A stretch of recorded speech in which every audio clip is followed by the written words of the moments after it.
Hey everybody, we're taking a look at chapter 3 right now, so the sounds of language. And in linguistics we call that phonetics.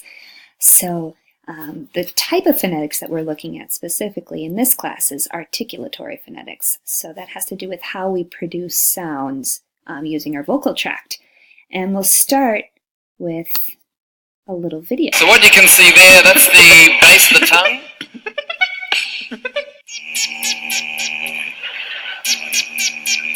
We like to call this sphincter base. And there you can see the soft palate. So when we make sound, we take air from the lungs and then turn it into a vibrating air column in the throat.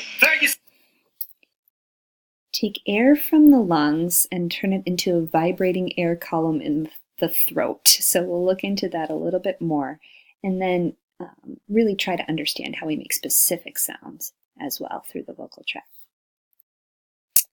All right. So the other type that some linguists study is auditory phonetics, and that's how we perceive sounds through the ear. And the final type of phonetics is acoustic phonetics, which looks at the physical properties of sounds. And we'll look at some sound waves of one sentence at the end if we have time. So this is part of the International Phonetic Alphabet here. It's just the consonants. If you want to see the whole phonetic alphabet, I'll bring you to this website here. And there's consonants. We have non-pulmonic, so consonants created without the air from the lungs. And we'll talk more about some clicks later. The vowels, some other symbols. Diacritics are little symbols that you add to the letters and the regular symbols. So you can add a little H for an aspirated sound. We'll talk about that. You can add this little tilde for a nasalized sound, which we do a lot in American English. And then over here, some suprasegmental symbols, such as these little marks for primary stress, secondary stress. You'll see this colon for a long vowel sound, the little dot to break syllables apart in a word, and then for some tonal languages down here, you can take a look at some of these marks when we talk about a Vietnamese name later on.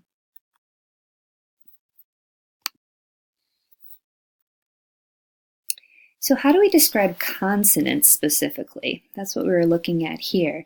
And we'll talk about voiced versus voiceless sounds. That's the first feature to describe consonants. We'll talk about where we make the consonant sounds in our mouths, and then how we create those sounds as well, which is over on this side of the chart. So again, voiced or voiceless, place of articulation, and manner of articulation. And those are three features that I want you to keep in mind. We'll go over them one by one. So we'll start with voiced and voiceless sounds and head back down someone's throat here and take a look. The patient will now perform a glide. You can see her vocal folds, those little white bands. They're actually vibrating really, really fast. You just can't see it with this light because they're moving too fast. The stroboscopy light Now will she's now be breathing. turned on. And they turned on a light that allows us to see the vibrations, which is pretty cool. So you can see how her vocal folds are vibrating together, touching each other. And stretch out longer for the higher pitch.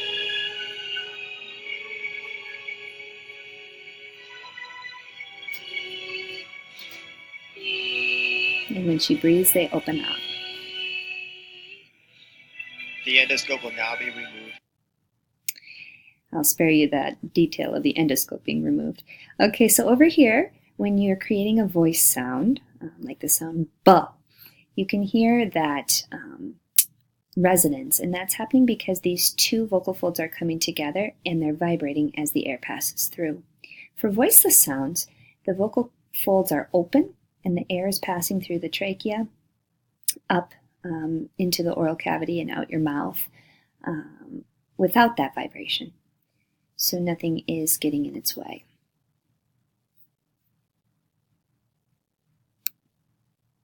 And there's no vibration.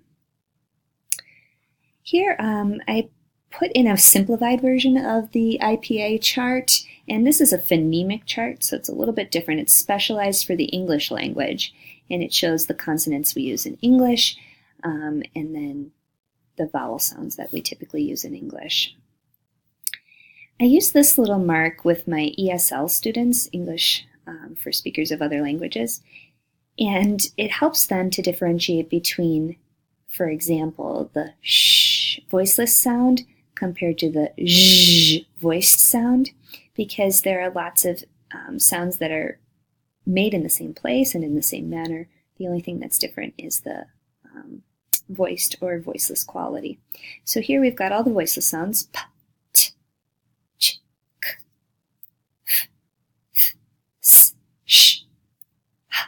And then the rest of them are all going to be voice sounds, b, v, m, n, d, v, l, j, j, z, w, j, g, ya.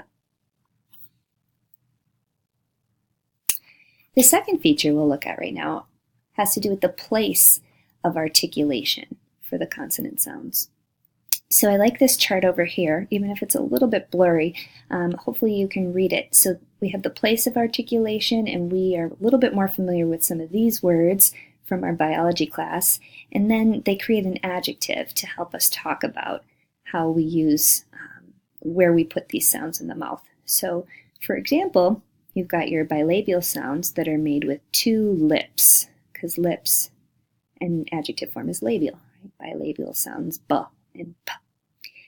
And then you've got your dental sounds, t, d. Your alveolar ridge is up here. You can kind of feel it with your tongue. If you put it right behind your teeth, there's sort of a bony ridge there. So those are your, those are your d and t sounds. I'm sorry, your dental sounds are going to be th and th, the th sounds, those tough sounds right here. And then up here, the palatal sounds, back here, the velar sounds, such as g, k, uvular, pharyngeal, laryngeal, and then finally your glottal sounds down here.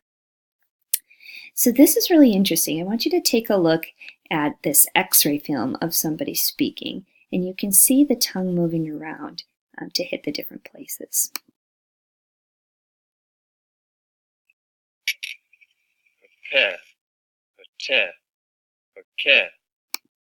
So those first sounds were p, t, k, right? So the p voiceless bilabial sound here, t, t, the alveolar sound, and then k, k, the velar sound back here. He'll do it again with a different vowel. A pa, a ta, a ka. And hopefully you could see the tongue moving around. Now he'll do some other sounds. De, a ne, a se, a ze, a sa, hep, het, heck, hop, hot, hawk, a t, a t, a ta, a tu, a tu, a tet, a tot, a tech, a pen, he, dee, he, da. So now he's moving into some syllables and eventually some words and even a sentence. And you'll start to see the tongue just moving around really quickly. It's pretty amazing to think about how those speech sounds are made and what a powerful muscle that tongue is. He, gi, he, ga, ye, ya. Why did Ken set the soggy net on top of his deck? I have put blood on her 2 clean yellow shoes. Stop. All right, so those are places of articulation. And remember, we've talked about voicing, so voiced versus voiceless sounds. P, b. Both of these are bilabial stops. We've been talking about places of articulation, and next we'll talk about the manner of articulation. So we'll come over and look at this side over here. But always remember 3 features to describe English consonants: voice, place, and manner. Here is a little demonstration of some different manners of articulation. Manner of articulation refers to how the airflow is constricted in the vocal tract. Stop sounds result from a complete constriction of airflow, followed by a release of that air, such as p, t, k, b, d, g. Fricatives are sounds produced when the tongue approaches but does not make contact with a place of articulation, causing a bottleneck of the airflow. And this gives the sound a friction-like quality, such as v, f, z, sh. Affricates result from a sequence of stop plus fricative in rapid succession. So the affricate ch represents t plus sh, just as the affricate j results from d plus j. So that's something I had never thought about before, that the J sound, j, is actually two different sounds put together, the d and the j. Stop and fricative in quick succession. We call that an affricate.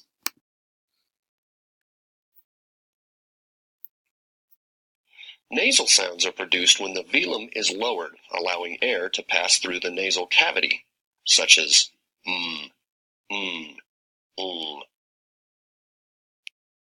Liquid sounds are produced by allowing air to pass by one or both sides of the tongue, and the tongue itself can move a lot to shape the sound, such as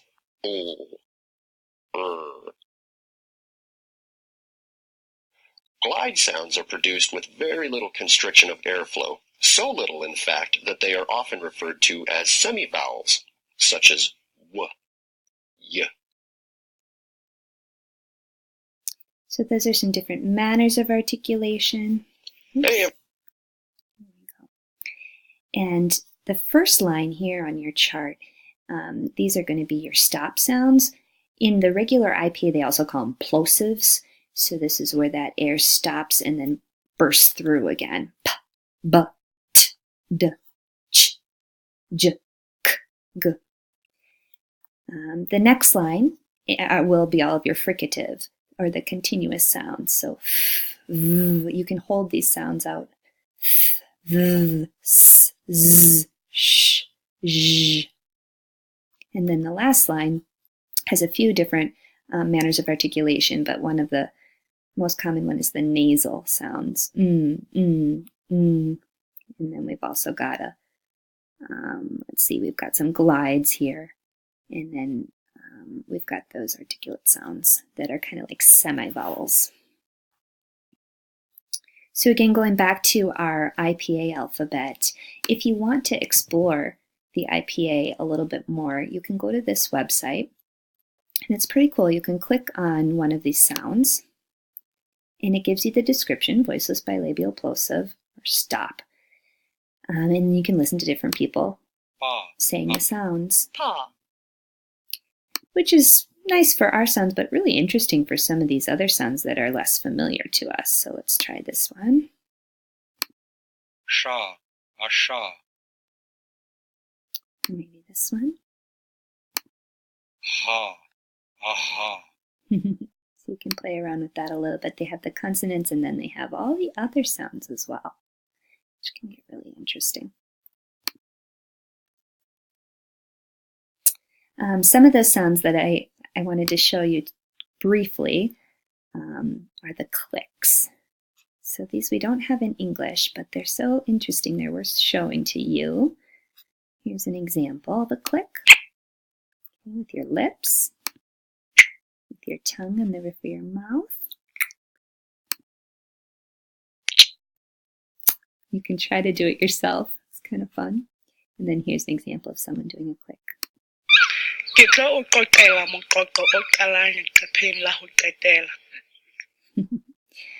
All right, so we will continue on